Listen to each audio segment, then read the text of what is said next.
6వ తేదీ డిసెంబర్ నెల 2024వ సంవత్సరం. ఈరోజు దేవుని వాగ్దానము. ప్రసంగి 12వ అధ్యాయము 2వ వచనము. నీ బాల్య దినములందే నీ సృష్టికర్తను స్మరణకు తెచ్చుకొనుము. సహోదరి సహోదరులారా, బాల్యము నుండే ప్రభువులో ఎదగడము ఎంతో ఆశీర్వాదకరము. బాల్యం దశ నుండి యవ్వన కాలంలోకి ప్రవేశించిన తరువాత మనిషి ఎంతో జ్ఞానాన్ని, పేరుని, ధనాన్ని సంపాదిస్తూ ఉంటాడు. ఎంతో బలాన్ని కలిగి ఉంటాడు.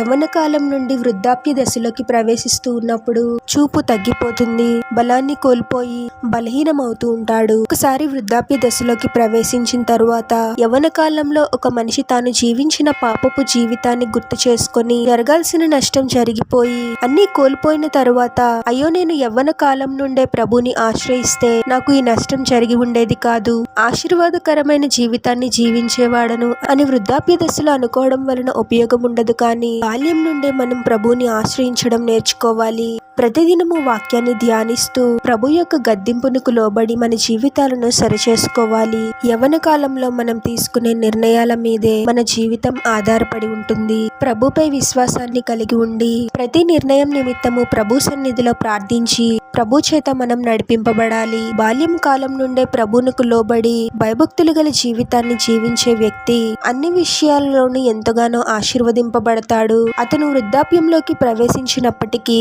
ప్రభువులో ఎంతో సంతృప్తికరమైన జీవితాన్ని జీవిస్తాడు. ప్రార్థన.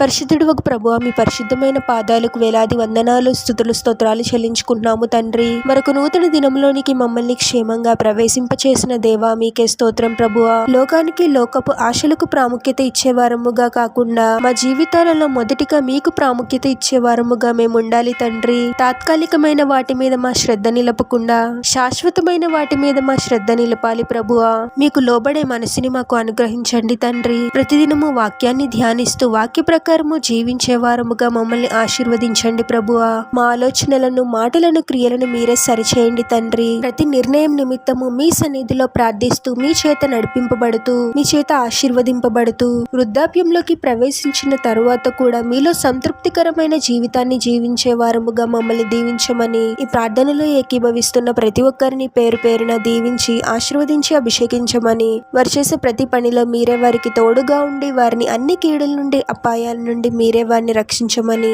ఈ మా మనవులన్నీ యేసుక్రీస్తు వారి పరిశుద్ధ నామంలో అడిగి వేడుకొనిచున్నాము తండ్రి. ఆమేన్.